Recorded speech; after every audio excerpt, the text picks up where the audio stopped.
નમો અરિહંતાણં નમો સિદ્ધાણં નમો આયર્યાણં નમો ઉજ્જયાણં નમો લોયે સૌસાહુનમ અસપંચનમોકારો સર્વપાવપનાશનો મંગલાણં ચ સૌવર્ચે પરમં અવૈમંગલમ અજ્ઞાનતિમિરંધાનાં જ્ઞાનાંજનશલાકયા ચક્ષુન્મીલિतं येन તસ્मै શ્રીગુરુવે નમઃ મુખાદિવ્યાકુક્ષિરત્નં શબ્દજિતવર્યાત્મજં શ્રીરાજચन्द्रयहुं વन्दે તત્વલોચનદાયકં પ્રભુતત્વલોચનદાયકં.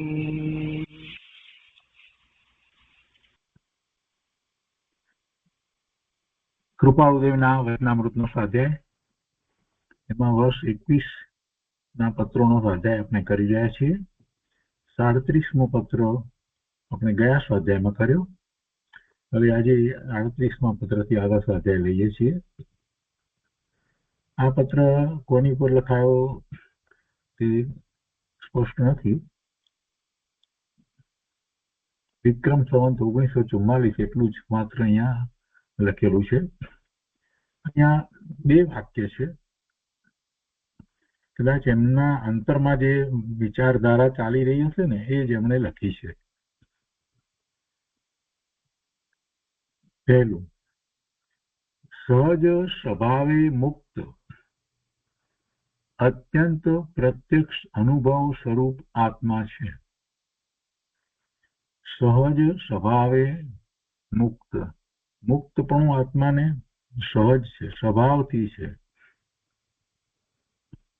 આત્મા બંધાયેલો નથી, આત્મા બંધાઈ શકે નહીં. ભગવાન આત્મા સ્વભાવે જ મુક્ત છે, એને કોઈ બંધન નથી. જે કાંઈ મલિનતા, બંધન, એ બધું પર્યાયમાં, એ અવસ્થામાં, અને એ સતત બદલાતું રહે છે. એ સતત બદલાતું રહે છે, પણ વસ્તુમાં ક્યાંય મલિનતા નથી.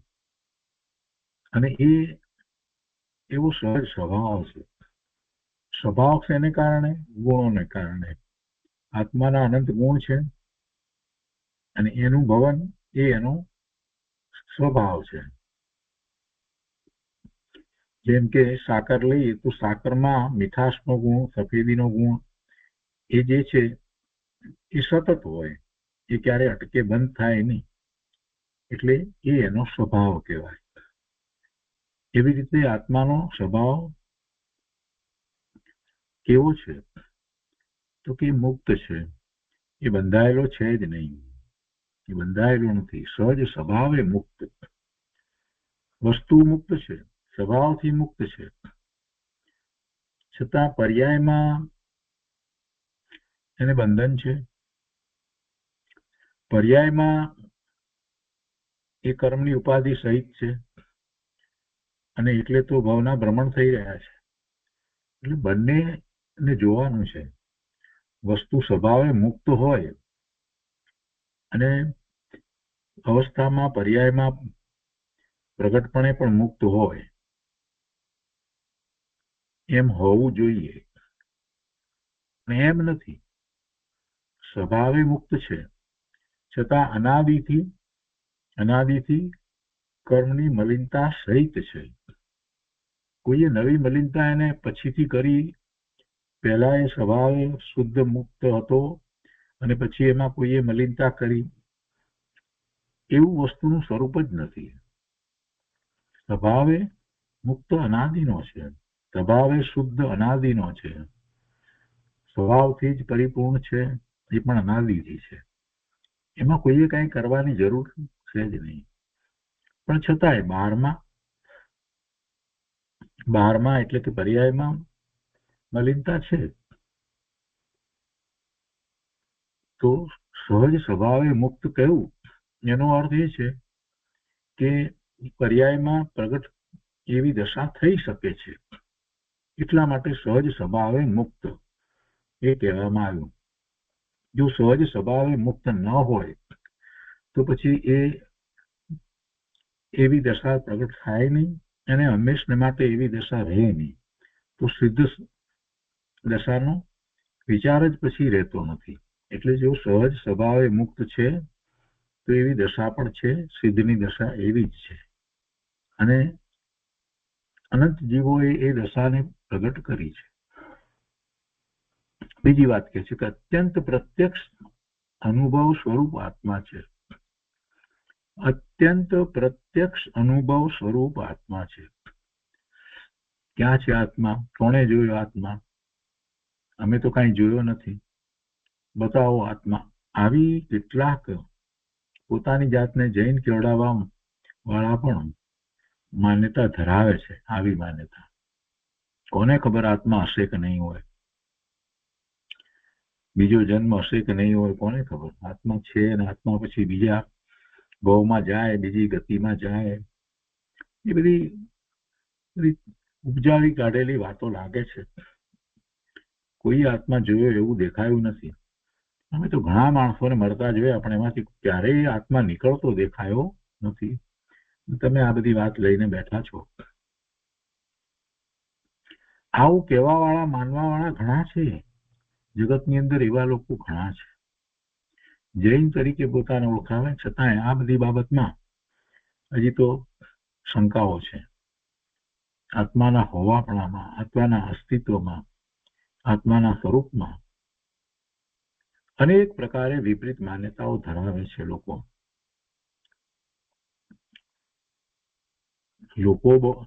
અનેક પ્રકારે વિપરીત માન્યતા ધરાવે એટલે આપણે એમાં ખેંચાઈ જવું કે જે સત્ય છે તેમાં રહેવું, એ નિર્ણય કરવાનો છે. આપણે તો જીનેશ્વર ભગવાનની વાણી દ્વારા જે પરમ સત્ય આપણને પ્રાપ્ત થયું છે, જે ગણધર ભગવાને જેની રચના કરી છે અને આચાર્ય ભગવાન દ્વારા શાસ્ત્ર રૂપે આપણને જે પ્રાપ્ત થયું છે એને જ માનવાનું છે. અને એમાં એમણે એમ કહ્યું કે આત્મા અનુભવમાં આવે છે, પ્રત્યક્ષ અનુભવમાં આવે છે, કેમ કે આત્માનું સ્વરૂપ જ એવું છે કે જે અનુભવ ગમે છે, એ અનુભવી શકાય છે. અત્યંત પ્રત્યક્ષ અનુભવ સ્વરૂપ આત્મા છે. બધા જ મહાપુરુષોએ આ વાત કરી છે. સમયસારની ટીકા લખતી વખતે અમૃતચંદ્રાચાર્ય ભગવાને સૌથી પ્રથમ કળશ લખ્યો, મંગલિકનો કળશ છે, પણ એમાંય એમણે એમ જ લખ્યું કે એ અનુભવ ગમે છે. સ્વાનુભૂત્યા ચકાસશે સ્વભાવાય ભાવાય સર્વભાવાંતર છે. હવે આ બે વાત કરી, સહજ સ્વભાવે મુક્ત અને પ્રત્યક્ષ અનુભવ સ્વરૂપ છે. પછી કૃપાળુદેવ કહે છે કે તો પછી જ્ઞાની પુરુષોએ આત્મા છે, આત્મા નિત્ય છે, બંધ છે, મોક્ષ છે, એ આદિ અનેક પ્રકારનું નિરૂપણ કરવું ઘટતું નહોતું. એ બધું એમણે નહોતું નિરૂપણ કરવું જોઈતું. એમ જ્ઞાની પુરુષોએ એમ કહ્યું ને, આત્મા છે, આત્મા નિત્ય છે, પછી બંધ છે, મોક્ષ છે, એ બધું જે વાત કરી તો કે એમણે જ્ઞાની પુરુષોએ એવું નિરૂપણ કરવું ઘટતું નહોતું. જો આપણે આમ માનીએ કે સ્વભાવે મુક્ત છે અને અત્યંત અનુભવમાં આવે એવો છે, એવું સ્વરૂપ આત્માનું છે, તો પછી આ બધું તેમાં કોઈ વિરોધાભાસ નથી આવતો. એમાં વિરોધાભાસ આવે છે? આત્માના નિત્યપણાને એ સહજ સ્વભાવે મુક્ત છે એની સાથે કોઈ વિરોધાભાસ નથી આવતો. વસ્તુ તો ત્રિકાળ એવી જ છે, સ્વભાવે મુક્ત છે અને નિત્ય એવી મુક્ત સ્વરૂપ જ રહે છે. નિત્ય એવી મુક્ત સ્વરૂપ જ રહે છે. અને પ્રત્યક્ષ અનુભવ સ્વરૂપ જ છે, હંમેશા એ અનુભવ સ્વરૂપ જ છે. હા, છદ્મસને મિથ્યા દ્રષ્ટિને અનુભવ ન થયો હોય એમ બને, કેમ કે એને એવો પુરુષાર્થ કર્યો ના હોય તો ક્યાંથી અનુભવ થાય? વસ્તુ અનુભવમાં આવે એવી હોવા છતાં આપણે એનો અનુભવ ન લઈએ તો અનુભવ ન થાય. એટલે એમાં પણ કાંઈ વિરોધ આવતો નથી. વળી કહે છે કે બંધ છે અને મોક્ષ છે, એમાં કાંઈ વિરોધ નથી આવતો. સહજ સ્વભાવે મુક્ત છે અને બંધ છે એટલે શું?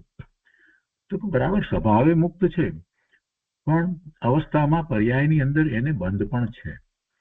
અને જો બંધ પર્યાયમાં સ્વીકારીએ તો બંધ રહિત દશા પણ પર્યાયમાં હોય જ. અને બંધ રહિત દશા એ મોક્ષ છે. એ બંધ અને મોક્ષ એ તો પર્યાયમાં છે. વસ્તુમાં એવું છે જ નહીં. વસ્તુ તો સહજ સ્વભાવે મુક્ત છે, અનુભવમાં આવે એવી છે, નિત્ય એવી જ રહે છે. અને બંધ અને મોક્ષ જે છે એ પર્યાયમાં છે. એટલે કોઈ વિરોધાભાસ નથી આવતો.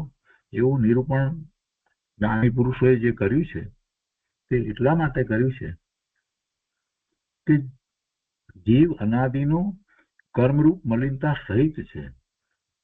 અને કર્મરૂપ મલિનતા સહિત છે તો એ ભવના ભ્રમણ કરે છે, એની 4 ગતિમાં ભ્રમણ કરવા રૂપ અવસ્થાઓ થયા કરે છે. અને એ એના સહજ સ્વભાવથી વિપરીત છે. સહજ સ્વભાવે તો મુક્ત પણ હોય. એટલે આ જે બંધ અવસ્થા જે છે, 4 ગતિના ભ્રમણની અવસ્થા જે છે, એને સ્વીકાર કરાવી અને પછી સાચી વાત એને સમજાવવી છે કે આ જે તું જોઈ રહ્યો છે, બંધ અવસ્થા જે જોઈ રહ્યો છે, એ અવસ્થામાં છે, એ બદલાય છે, અને છતાંય એ વખતે પણ તારું સ્વરૂપ શુદ્ધ છે. એ વખતે પણ તું મુક્ત સ્વરૂપ છો. અને એવું મુક્ત સ્વરૂપ જેમણે પ્રગટ કર્યું છે એ મહાજ્ઞાની પુરુષોએ આ વાત કરી છે. એટલે કે તીર્થંકર ભગવાન હરિયન પરમાત્માએ એ વાત કરી છે. આ કોઈ કલ્પિત વાત નથી. સર્વજ્ઞ પરમાત્માની દિવ્ય ધ્વનિમાં આવેલી વાત છે કે બંધ છે, અને બંધ હોય તો મોક્ષ પણ હોય. એટલે બંધ સમજાવી અને મોક્ષ પણ હોય એવો નિર્ણય કરાવી અને એવી દશા પ્રગટ કરવા માટે એ બધી જ વાત કરવામાં આવી છે. પર્યાયની પણ વાત કરવામાં આવી છે અને મૂળ વસ્તુ ત્રિકાળી શુદ્ધ છે એની પણ વાત કરવામાં આવી છે. એ પછી બીજું કહે છે કે આત્મા જો અગમ અગોચર છે તો પછી કોઈને પ્રાપ્ત થવા યોગ્ય નથી. અને જો સુગમ સુગોચર છે તો પછી પ્રયત્ન ઘટતું નથી.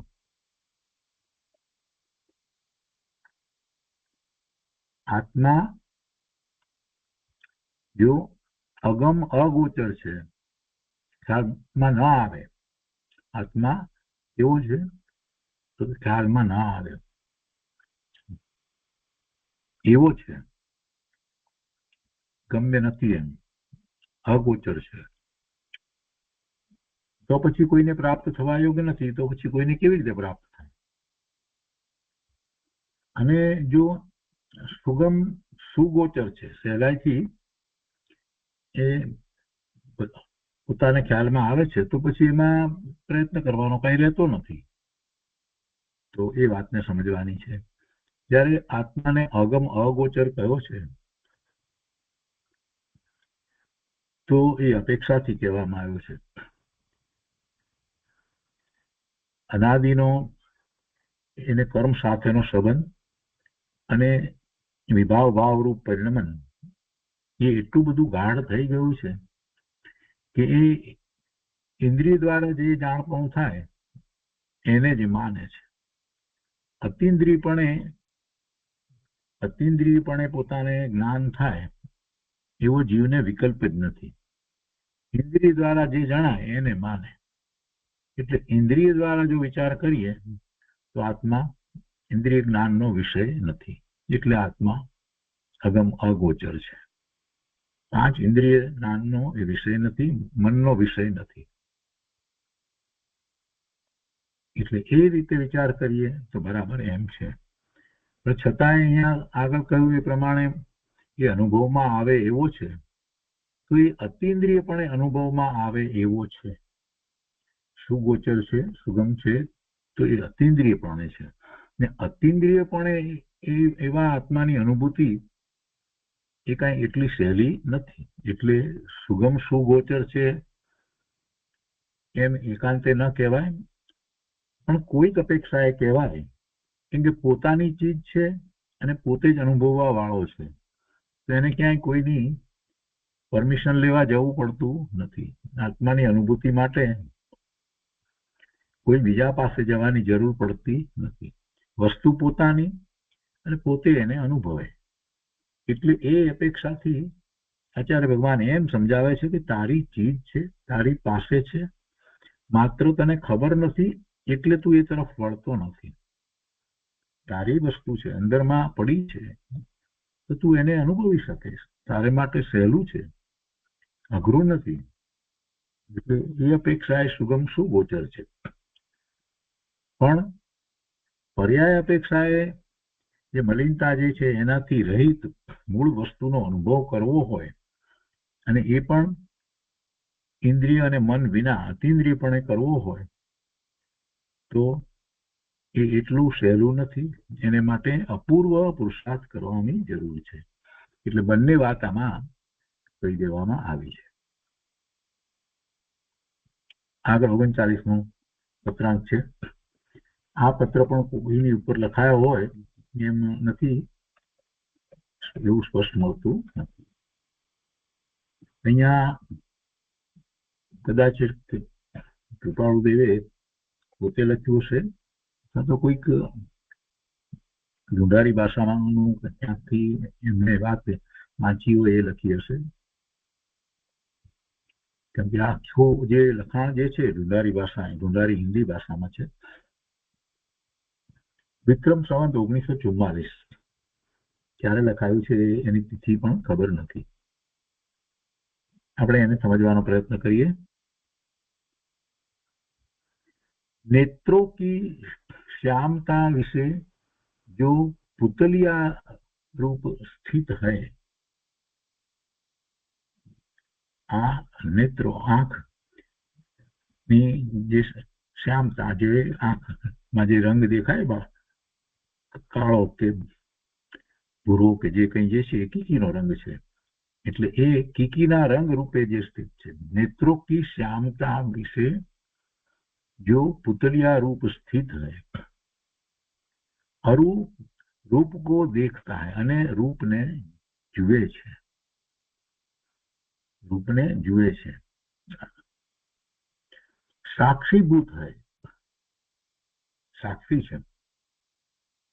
सो अंतर कैसे नहीं देखता, તો પછી એ અંતરને કેમ ન જુએ? જો રૂપને જુએ છે અને જેને જુએ છે તો એનો એ સાક્ષી રહે છે, એનો જોનારો છે, તો પછી અંતરને કેમ ન જુએ? જો ત્વચા વિશે સ્પર્શ કરતા હૈ, અહીંયા છે ને ઇન્દ્રિયો દ્વારા જે જ્ઞાન કરવામાં આવે છે ને, તો આપણે એમ માનીએ છીએ કે ઇન્દ્રિયો દ્વારા જ્ઞાન થાય છે. વાસ્તવમાં તો જ્ઞાન છે ઇન્દ્રિય સાથે જોડાય છે. તો પાંચેય ઇન્દ્રિયોની વાત લીધી છે અને એ દ્વારા એ જ્ઞાન કરી રહ્યો છે આત્મા, એમ અહીંયા સમજાવવામાં આવ્યું છે. પહેલી નેત્રની વાત લીધી કે જે રૂપને જુએ છે, તો પછી અંતરને કેમ ન જુએ? અને હવે બીજી વાત લીધી છે, બીજી ઇન્દ્રિય સ્પર્શેન્દ્રિયની વાત. એમાં કહે છે કે જો त्वचा विषय स्पर्श करता है, शीत उष्णा आदि को जानता है, ऐसा सर्व अंग विषय व्यापक अनुभव करता है. સ્પર્શ, બધા સ્પર્શને જાણે છે. શીત, ઠંડો, ઉષ્ણ, ગરમ એને જાણે છે. અને એ જાણપણું તો બધે છે ને, ચામડી જ્યાં શરીરમાં જ્યાં જ્યાં છે ત્યાં બધેથી એવું જાણપણું થાય છે સ્પર્શનું. તો એસા સર્વ અંગ अंग विषय व्यापक अनुभव करता है। जैसे तिलो विषय तेल व्यापक होता है, જેમ તલની અંદર બધે જ તેલ રહ્યું છે, તેલ તલમાં વ્યાપક છે, એવી રીતે આ ત્વચા દ્વારા સ્પર્શને બધેથી જ અનુભવે છે, બધે જ વ્યાપે છે એવું જ્ઞાન, સ્પર્શનું જ્ઞાન શું વ્યાપી રહ્યું છે? સ્પર્શ કરવાનું જ્ઞાન. અને એમાં એક ઉપકરણ લઈએ તો એ ત્વચા છે. પહેલા ઉપકરણની વાત લીધી તો ચક્ષુ લીધા, ચક્ષુ દ્વારા એ જાણે છે, તો જાણે છે તો માત્ર ચક્ષુ દ્વારા, બીજા કોઈ દ્વારા એ જાણતો નથી. પણ ત્વચા દ્વારા જે સ્પર્શનો અનુભવ થાય છે તો એ ત્વચા, ચામડી એ તો બધે જ છે, તો એ ત્યાં પણ જ્ઞાન છે અને એ બધે વ્યાપી રહ્યું છે. એટલે સ્પર્શનું જ્ઞાન આખા શરીરમાં બધે જ થાય છે. એટલે કહે છે કે તિસકા અનુભવ કો નહીં કરતા, તો એનો અનુભવ કોણ નથી કરતું? એટલે કે બધા એ વાત એ અનુભવે છે, સ્પર્શનો અનુભવ બધા કરે છે. પછી કે છે બે વાત થઈ, બે ઇન્દ્રિયની, હવે ત્રીજી ઇન્દ્રિય. जो शब्द श्रवण इंद्रिय के अंतर ग्रहण करता है, तिस शब्द शक्ति को जानने हारी सत्ता है। जिस विषय शब्द शक्ति का विचार होता है, जो शब्द श्रवण इंद्रिय के अंतर ग्रहण करता है, જે શબ્દ શ્રવણ ઇન્દ્રિય, શ્રવણ ઇન્દ્રિય એટલે કાન, ચક્ષુ એટલે કર્ણ, શ્રવણ ઇન્દ્રિય એટલે કર્ણ.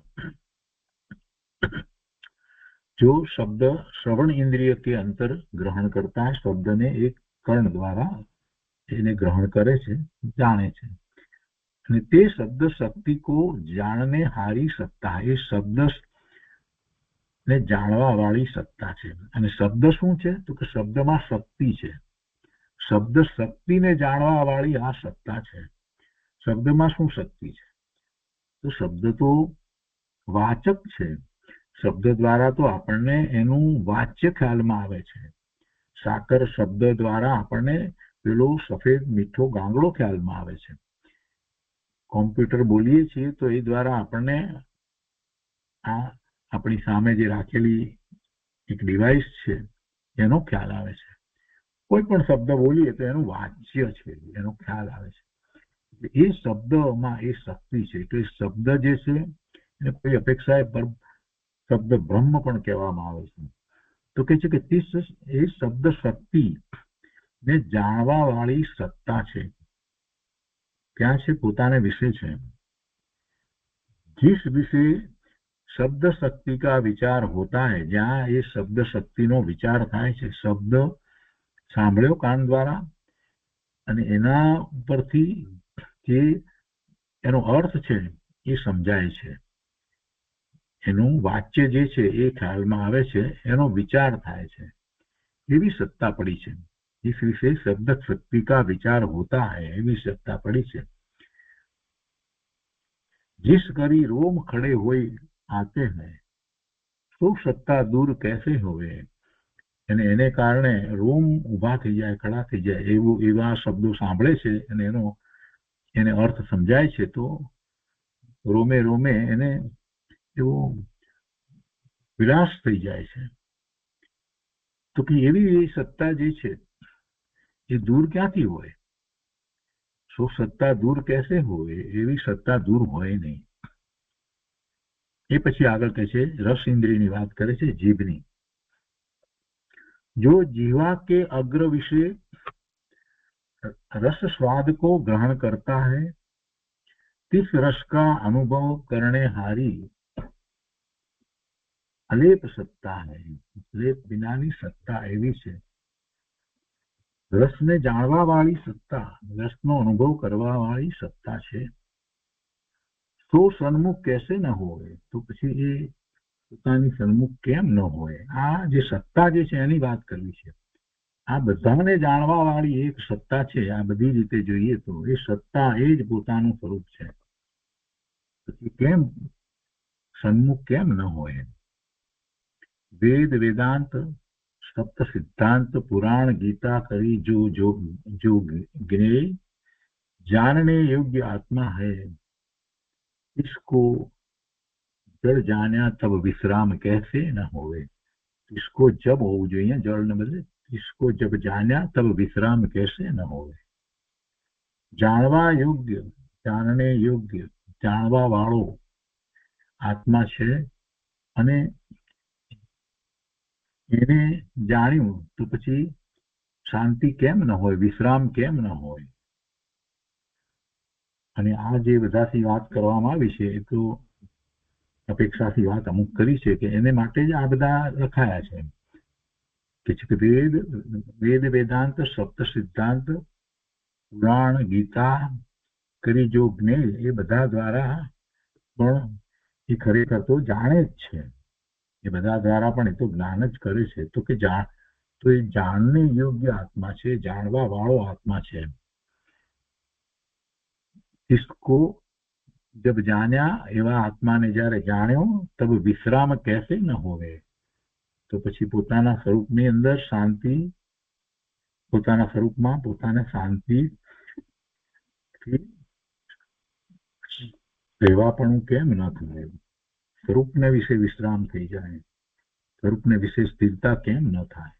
કેમ કે એવી સત્તા પડી છે જે બધાને જાણે છે. આખો કહેવાનો ભાવ એવો છે કે જ્યારે પાંચે ઇન્દ્રિયોના વિષયને જાણવા વાળું જ્ઞાન છે અને એવી જ્ઞાનની સત્તા જે પડી છે, તો એ જ્ઞાન દ્વારા એ બધા જ્ઞેયોને જાણે છે.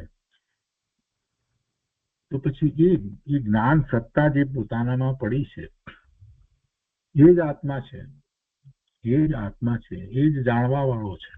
તે પોતે પોતાને જ્યારે જાણે છે તો પોતાના સ્વરૂપને વિશે એ વિશ્રામ પામે છે, સ્થિર થાય છે. એટલે એ કેમ સ્થિર ન થાય એમ કરી અને આખી વાત લીધી છે.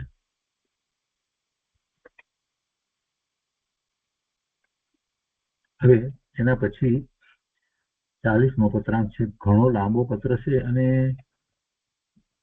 ખૂબ એમાં બધી વાત કરવામાં આવી છે સિદ્ધાંતની વગેરે. જો અહીંયા એક શબ્દ આ જે હતો 39ની અંદર સપ્ત સિદ્ધાંત કહ્યું છે, પણ એ સુધાબેન એનો અર્થ એ સપ્તભંગી એવો કરે છે એમ નથી. સપ્ત સિદ્ધાંત કોઈ બીજી વસ્તુ હોય છે, સપ્તભંગી જુદી વસ્તુ છે. ઠીક છે, આપણે એ દ્વારા એટલું સમજવાનું છે કે અનેક પ્રકારે આપણા જે શાસ્ત્રો વગેરે જે છે એ દ્વારા એ જ્ઞાન કરે છે. આપણું પ્રયોજન તો એટલું જ છે એમાં. હવે અહીંયા 40ની અંદર એ પણ કોની ઉપર લખાયો એ ખબર નથી, અને મને તો એવું લાગે છે કે કોઈની ઉપર કદાચ લખ્યો જ નથી. કૃપાળુદેવે જેમ બીજી બધી રચના કરી છે, આત્મસિદ્ધિ આદિની જે રચના કરી છે, એ રીતે આખી વાત એમણે પોતે લખી છે. એક આખો મહાનિબંધ જે કહીએ એવો મહાનિબંધ એમણે અહીંયા લખ્યો હોય એવું લાગે છે. અને ક્યારે લખાયો છે એની તિથિ ખબર નથી. પોતે મુંબઈ હતા ત્યાંથી લખાયું છે 1944. કદાચ કોઈને માટે લખાયું હોય તો પણ એ બધાને માટે છે એવી આખી અંદરથી વાત નીકળે. તો આપણે શાંતિથી એક પછી એક વાતને લેતા જઈએ છીએ. વિશાળ બુદ્ધિ, મધ્યસ્થતા, સરળતા અને જીતેન્દ્રિયપણું, આટલા ગુણો જે આત્મામાં હોય તે તત્વ પામવાનું ઉત્તમ પાત્ર છે.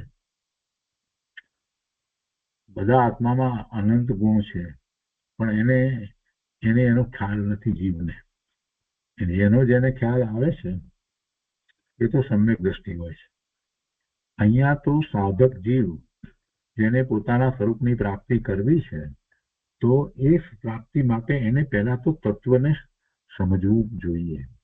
શું તત્વ છે, 7 તત્વો શું છે, 9 તત્વો શું છે, અથવા તો 7 તત્વ અને 9 પદાર્થ શું છે, 6 દ્રવ્ય શું છે, એ એને સમજવા પડે.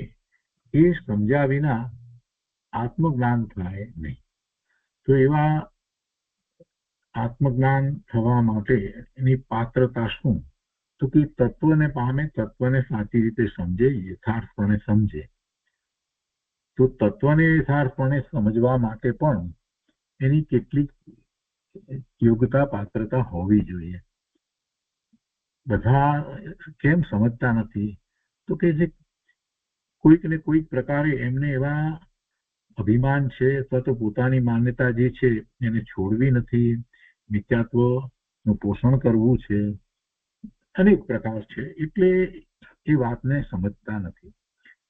તો એની પાત્રતા, પહેલી પાત્રતા અહીંયા કૃપાળુદેવે દર્શાવી. બીજું વિશાળ બુદ્ધિ. વિશાળ બુદ્ધિનો અર્થ એ થાય છે કે વસ્તુ સ્વરૂપને જ્યારે સમજાવવામાં આવે તો જે અપેક્ષાથી જેમ સમજાવવામાં આવે એમ એને ગ્રહણ કરવાની બુદ્ધિ હોય એ વિશાળ બુદ્ધિ કહેવાય. બીજું છે મધ્યસ્થતા. કોઈ પક્ષપાત હોય જ નહીં. જ્યાં સુધી એને પક્ષપાત છે ત્યાં સુધી એ તત્વને નહીં સમજી શકે. કોઈ પણ સંપ્રદાયનો પક્ષપાત છે. 4 ફિરકાની વાત આપણે કરીએ તો અમે તો અમુક છીએ, એવો જો એને પક્ષપાત રહેશે તો નહીં કરી શકે, એ તત્વને નહીં સમજી શકે. મધ્યસ્થતા હોવી જોઈએ. બીજું સરળતા. સરળતા હોવી જોઈએ. એટલા માટે સરળતા હોવી જોઈએ કે એને સમજાવી શકાય એવી એનામાં સરળતા હોવી જોઈએ. વસ્તુને સમજી શકે એવી એનામાં સરળતા હોવી જોઈએ. એ સરળતા ન હોય તો એ વસ્તુને પકડશે જ નહીં, એને સ્વીકારશે જ નહીં. સ્વીકારવા માટે સરળતા હોવી જોઈએ. સરળતા ન હોય તો અભિમાનમાં ક્યાંય ચાલ્યો જાય. સરળતા ન હોય તો અભિમાનમાં રહે. અમારે આ બધાની જરૂર જ નથી. અમારે શું કરવા એ બધું સમજવાનું છે? અમે તો સમજેલા જ છીએ. આવા અભિમાનમાં ફરતો હોય એ ક્યાંથી સમજવાનો છે? તત્વની સમજ મેળવવાનો જ નથી. એટલે સરળતા હોવી જોઈએ. અને જીતેન્દ્રિય પણ, આ વાત મોટી વાત કરી દીધી છે. સમજી તો શકે. અહીંયા પણ અમેરિકામાં પણ કોઈ પ્રોફેસરને સમજાવીએ તો સમજી જાય બધું, પણ એથી એને કઈ લાભ થાય? કઈ લાભ ન થાય. માત્ર એ બોલવાથી કઈ લાભ નથી થતો. હું સમજ્યો છે એમ કરી અને બીજાને એ લેક્ચર આપે, એથી એને શું લાભ? એને તો કઈ લાભ થતો જ નથી. આવા તો કેટલાય લોકો આપણા ત્યાં છે, વિદ્વાનો છે, પંડિતો છે, બધું બોલે.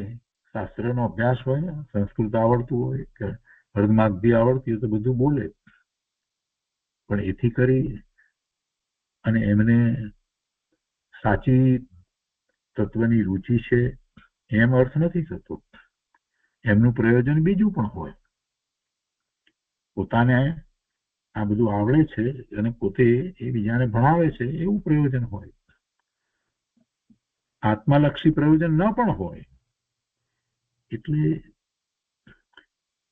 ભલે એ સમજ્યા હોય, સમજી શકતા હોય, બરાબર હોય, તે છતાંય જીતેન્દ્રિય પણ અહીંયા કૃપાળુદેવે જે મૂક્યું છે એ બહુ મોટી વાત મૂકી છે. જીતેન્દ્રિય પણ હોવું જોઈએ.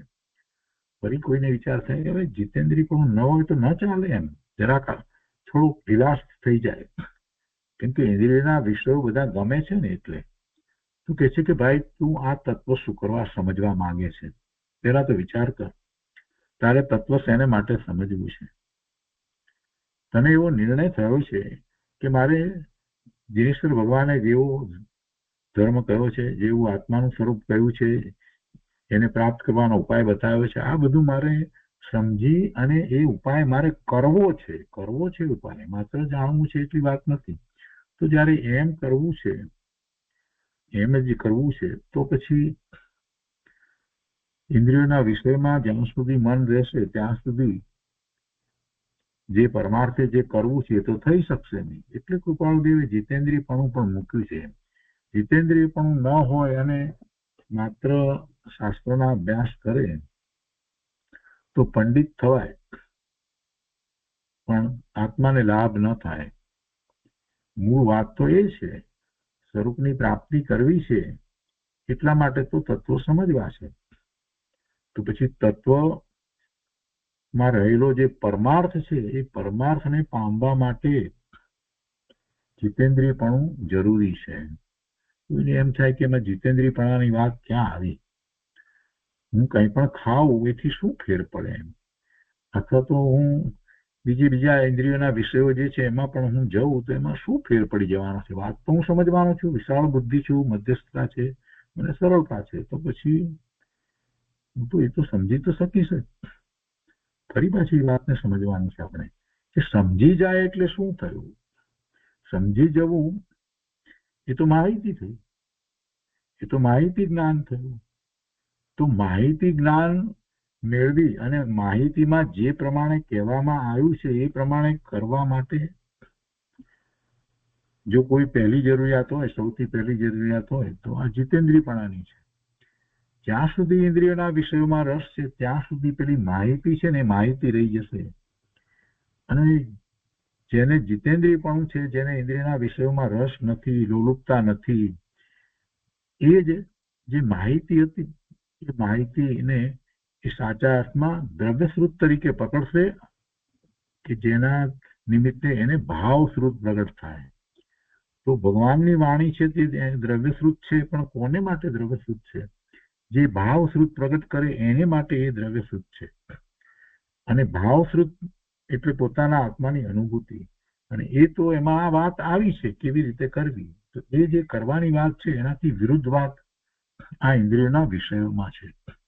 ઇન્દ્રિયોના વિષયમાં જ્યાં સુધી છે ત્યાં સુધી એનું લક્ષ બહારમાં ને બહારમાં જ રહે છે, અને જે કંઈ શાસ્ત્રના અભ્યાસ કરે છે એ માત્ર માહિતી જ્ઞાન થઈને રહી જાય છે. જો આ વાતને બહુ શાંતિથી વિચારવાની છે, પોતાની જાત ઉપર ઉતારવાની છે. અરે ભગવાન, હું આટલા વખતથી આ શાસ્ત્રોના અભ્યાસ કરું છું અને હજી મને ઇન્દ્રિયના વિષયોમાં આટલી બધી લોલુપતા, એમ કેમ? હું સાચા અર્થમાં શાસ્ત્રોનો અભ્યાસ કરતો જ નથી. સાચા અર્થમાં મેં શાસ્ત્રોનો અભ્યાસ કર્યો હોય અને મને એવો નિર્ણય થયો કે આત્મામાંથી જ આનંદ શાંતિની અનુભૂતિ થાય છે, તો પછી મને આ ઇન્દ્રિયના વિષયોમાં રુચિ ન હોય. એટલે મેં ખરેખર તો જીનવાણી સાચા અર્થમાં પ્રાપ્ત કરી જ નથી. ભલે હું વિશાળ બુદ્ધિ હોઉં, મધ્યસ્થતા હોય, સરળતા હોય, અનેક નય દ્વારા વસ્તુ સ્વરૂપને હું સમજી શકતો હોઉં, હું એની ચર્ચા કરી શકતો હોઉં, બધી વાત બરાબર, છતાં પણ એ માત્ર માહિતી રૂપે રહી ગયું. અને એમાંથી જે મારે પ્રાપ્ત કરવાનું, પ્રગટ કરવાનું હતું એનો પુરુષાર્થ ઉપડ્યો જ નહીં.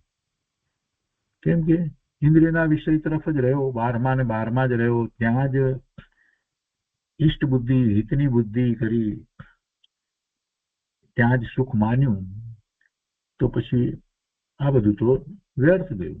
એટલે એવું ન થાય એટલા માટે કૃપાળુદેવે આમ વાત મૂકી છે, જીતેન્દ્રિયપણું એ પણ હોવું જરૂરી છે. તો વિશાળ બુદ્ધિ, મધ્યસ્થતા, સરળતા અને જીતેન્દ્રિયપણું, આટલા ગુણો જે આત્મામાં હોય તે તત્વ પામવાનું ઉત્તમ પાત્ર છે.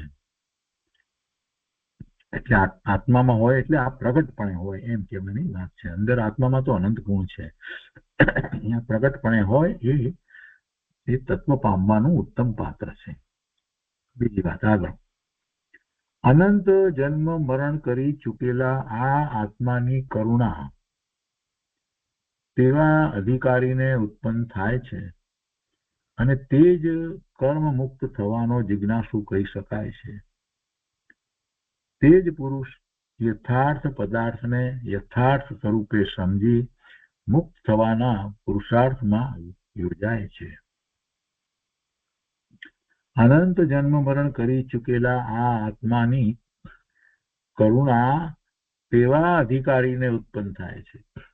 અનંત જન્મ મરણ કરી ચૂક્યો છે એટલે એને આત્મા ની કરુણા, એટલે આત્મા નું ભાન, જ્ઞાન જેવું સ્વરૂપ છે તેવું એ તો એને પ્રાપ્ત થયું નથી. જો થયું હોત તો એને આટલા જન્મ મરણ કર્યા જ ન હોત. તો એવા અનંત જન્મ મરણ કરી ચૂકેલા એવા આ આત્મામાં અત્યારે પણ નિર્મળતા, સ્વચ્છતા, પ્રભુતા બધું જ પડ્યું છે. અને એની પ્રાપ્તિ એ આવા અધિકારી ને થાય છે પોતાની વસ્તુ, પણ છતાં એને પ્રાપ્ત કરવું પડશે ને. અંદર જે શક્તિ રૂપે પડ્યું છે એને વ્યક્ત કરવું પડશે, એની પ્રગટતા કરવી પડશે. એ આત્માની કરુણા એ કોને પ્રાપ્ત થાય છે? એવો અધિકારી, એવો પાત્ર જીવ છે એને થાય છે કે તેવા અધિકારીને એ ઉત્પન્ન થાય છે. આત્માની કરુણા તેવા અધિકારીને ઉત્પન્ન થાય છે અને તે જ કર્મ મુક્ત થવાનો જિજ્ઞાસુ કહી શકાય છે. તે જ પુરુષ યથાર્થ પદાર્થને યથાર્થ સ્વરૂપે સમજી મુક્ત થવાના પુરુષાર્થમાં યોજાય છે. એ એવા પુરુષાર્થમાં લાગી જાય છે. આ પહેલી ઉત્તમ પાત્ર કહ્યું ને એના પછી આ વાત કરી કે આવું જેને છે એ આગળ એ રીતે પોતાના સ્વરૂપની પ્રાપ્તિના પુરુષાર્થમાં લાગી જાય છે. એ જ સાચો કર્મથી મુક્ત થવાનો જિજ્ઞાસુ છે, એટલે કે મોક્ષ સારથી છે, મુમુક્ષુ છે. એ પછી આગળ કહે છે જે આત્મા મુક્ત થયા છે તે આત્મા કઈ સ્વચ્છંદ વર્તનાથી મુક્ત થયા નથી, પણ આપ્ત પુરુષે બોધેલા માર્ગના પ્રબળ અવલંબનથી મુક્ત થયા છે. અનંત સિદ્ધ થયા, પણ એ બધા કેવી રીતે સિદ્ધ થયા? એ પોતે પોતાની મતિ કલ્પનાએ જીનવાણીના અર્થ કરી અને સ્વચ્છંદે પોતે વર્તતા હતા એમ ન હતું. કોઈ સ્વચ્છંદ હતો જ નહીં. તો શું હશે?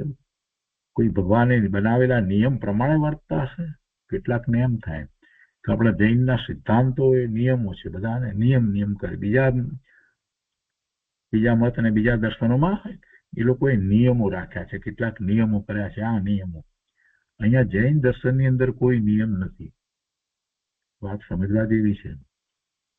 આમ આમ આમ એવા કોઈ નિયમ નથી. જૈન દર્શનમાં તો પોતાનું શુદ્ધ સ્વરૂપ છે અને એ એને પ્રાપ્ત કરવાનું છે. એટલે બીજી બધી માન્યતામાં જ્યાં જ્યાં એ પોતાપણું કરે છે એ બધું ખોટું છે, મિથ્યાત્વ છે.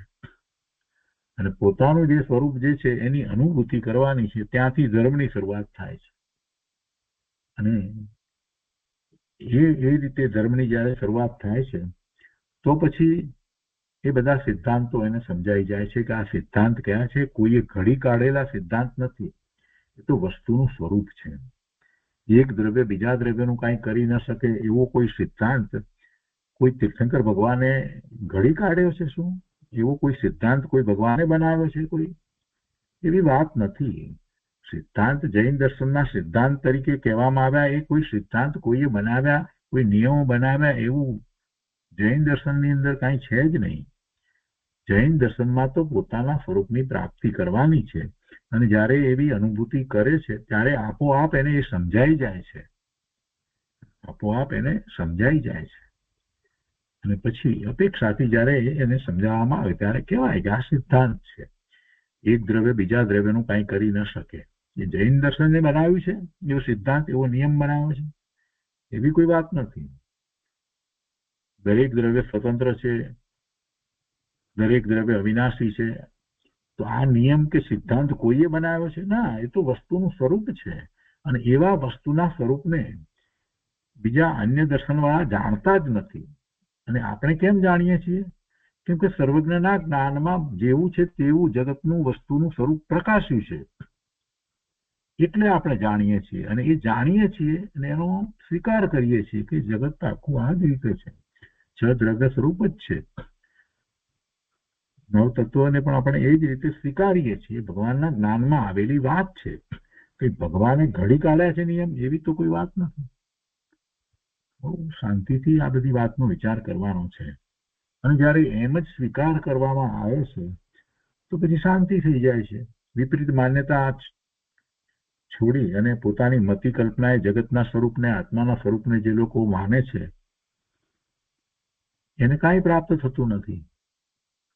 શું કહે છે કે જે આત્મા મુક્ત થયા છે તે આત્મા કંઈ સ્વચ્છંદ વર્તનાથી મુક્ત થયા નથી, પણ આપ્ત પુરુષ એટલે યેશ્વર ભગવાન, તીર્થંકર ભગવાન, કેવળી પરમાત્મા, એમણે બોધેલા માર્ગના પ્રબળ અવલંબનથી મુક્ત થયા છે. એમણે માર્ગ